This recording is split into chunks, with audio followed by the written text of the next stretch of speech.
반갑습니다. 남편 아내 사용 설명서 이병준입니다. 가끔 부부 관련 특강을 가면 저에게 이런 질문을 해오는 분이 있습니다. 강사님, 부부는 싸우지 않습니까? 남의 부부싸움에 왜 그리 관심이 많은지는 모르겠지만 저렇게 부부 특강을 하고 있는 사람이라면 좀 뭔가 좀 다른 차원을 살고 있지 않을까, 이런 어떤 믿음에서 던지는 질문일 겁니다. 요즘은 그렇게 싸웠다는 기억이 별로 없지만 저희 부부도 코피 터지게 싸웠던 시기가 있었습니다. 싸움의 주제도 무슨 고상한 것도 아니었고요.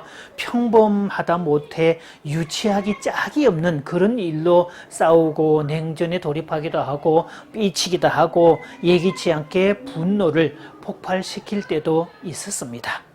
부부 싸움의 유무를 가지고 부부 관계의 질을 측정한다는 말은 마치 파도 없는 바다를 기대하는 것과 똑같습니다. 파도 없는 바다가 없듯이 싸우지 않는 부부는 없다는 말입니다.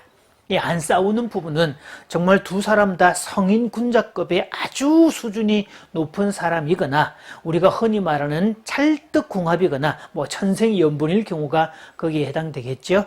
그리고 주변에 어쩌다가 그런 사람들처럼 보이는 사람들이 있기는 하지만 그런 예는 지극히 적은 부분이니까 일반화할 수는 없는 쪽이고요.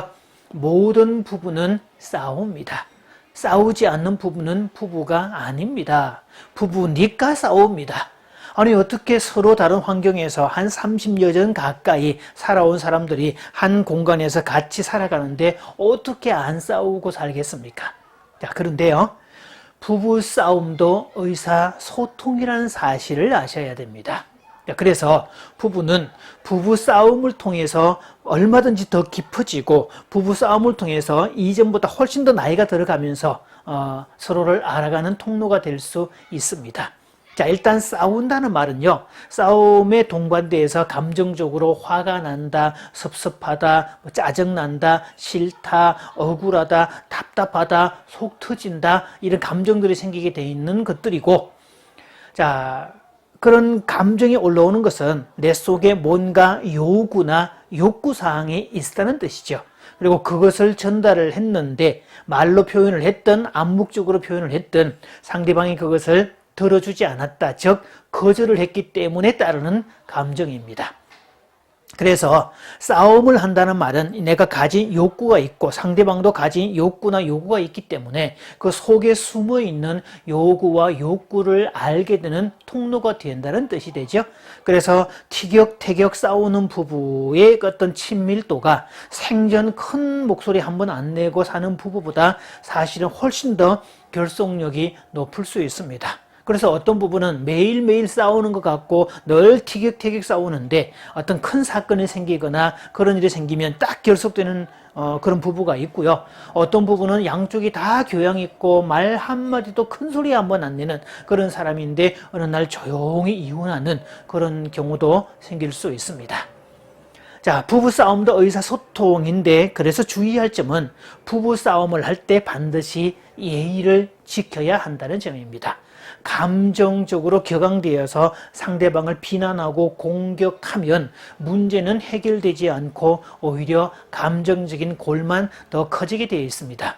물론 그렇게 퍼부었을 때 얻게 되는 유익이 딱 한 가지 있기는 합니다. 이것을 심리적 카타르시스, 즉 속은 편하다, 이 뜻입니다. 실컷 퍼붓고 할 말 못할 말 다 하고 나면 속은 시원한데 사실 그걸로 인해서 생기는 불이익은 너무 많다는 뜻이 되죠.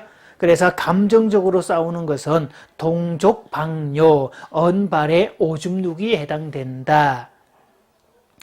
추운 겨울에 언발에 오줌을 넣으면 어떻게 될까요, 여러분? 그 오줌을 누는 순간 오줌이 따뜻하기 때문에 잠깐은 따뜻한 것 같지만 그로 인해서 이 동상 걸릴 위험이 다분하다는 뜻이죠. 부부 싸움을 통해서도 부부는 더 깊어진다고 하는데 사실 우리 문화에서는 부부끼리는 반말을 하는 관계입니다. 그러니까 이거 해, 저거 가지고 와. 이렇게 말하는 것을 국어에서는 해체라고 그래서 명령어지만 반말이란 말의 뜻은 말 그대로 2분의 1, 절반 요 뜻입니다. 그래서 풀 문장을 말하지 않아도 어떤 반만 말해도 알아들을 수 있는 그런 사이가 부부라는 뜻이죠. 그러니까 목이 마르니까 물 한 잔 갖다 줘 라는 풀 문장을 말하지 않아도 이렇게 목이 걸걸하고 그러냐, 목이 답답하네, 뭐 이렇게 말을 하면 배우자는 알아서 물을 갖다 준다는 거죠. 그래서 부부끼리는 표현을 다 하지 않아도 그 속에 있는 것까지 알게 돼 있다라는 건데, 부부 싸움을 하다 보면 표현된 언어 뒤에 숨어 있는 그 사람의 요구와 욕구를 알게 되는 거, 이것을 커뮤니케이션에서는 메타 커뮤니케이션이라고 합니다. 앞에 메타라는 말이 붙었으니까 메타라는 말은 너머에 있다 이런 뜻이죠. 그러니까 표현되는 말은 이 말인데 진짜 의도는 요 말이라는 뜻이고, 표면적으로는 싸우고 있는데 그 이면 속에는 이런 것들이 들어있게 돼 있다라는 뜻이 되죠.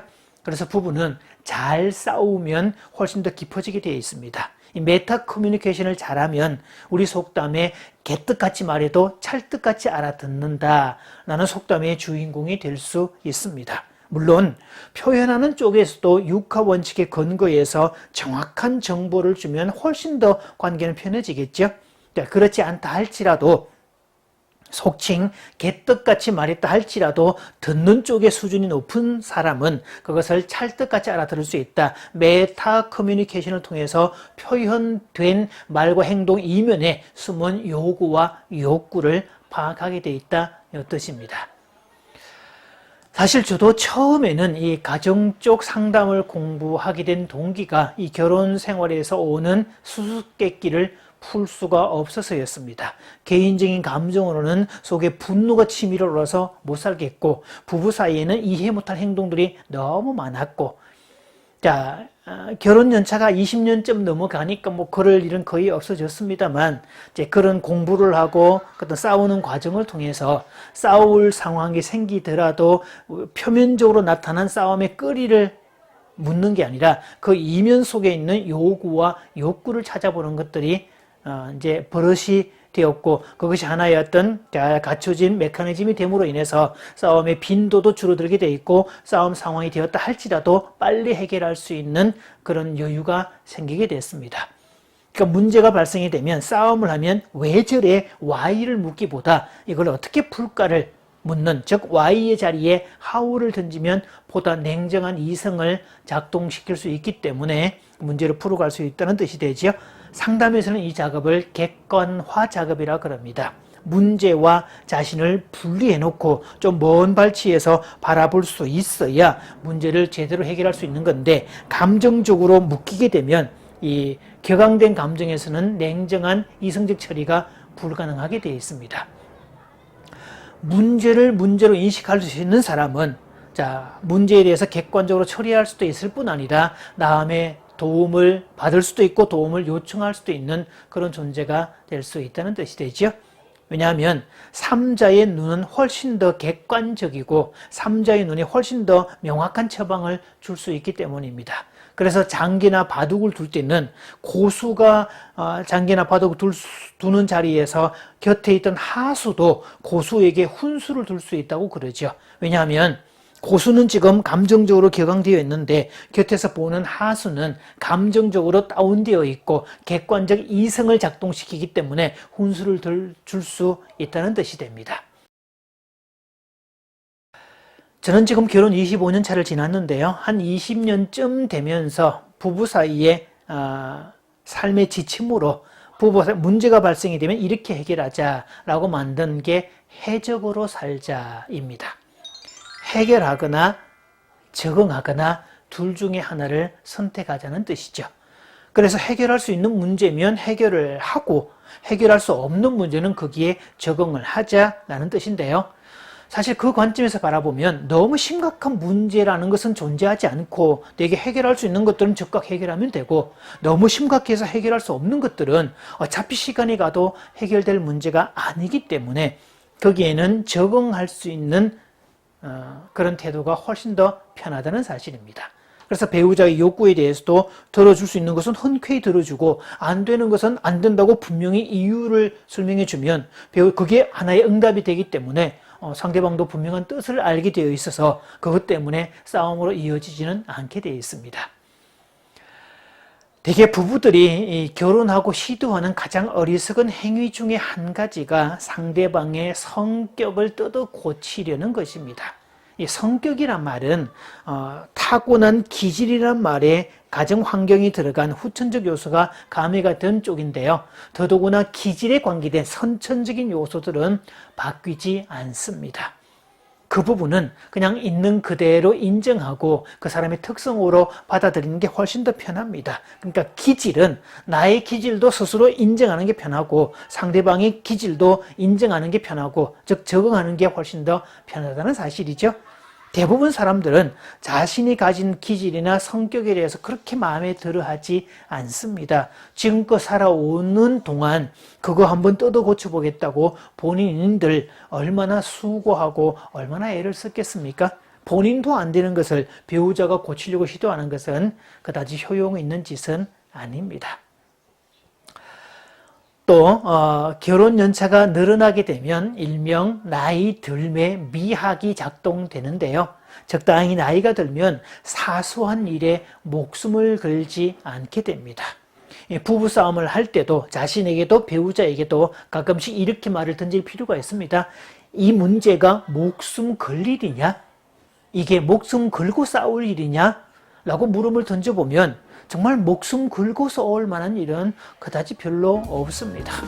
그래서 젊었을 때는 밤잠을 설칠 만한 문제고 피 튀기며 싸울 문제도 적당히 나이가 들고 나면 그렇게 사소한 문제로 보이고요. 그렇게 큰 문제로 느껴지지 않습니다. 또 아까 싸움을 통해서 메타 커뮤니케이션, 상대방의 요구와 욕구를 알게 되는데 그런 것들을 자꾸 알게 되면 미리 맞춰줄 수 있기 때문에 싸움의 빈도수가 점점 더 줄어들게 되어 있죠.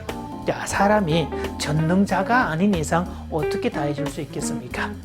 오늘 부부싸움을 할 때 비결을 하나 말씀드렸습니다. 해적으로 살기, 해결하거나 아니면 적응하거나.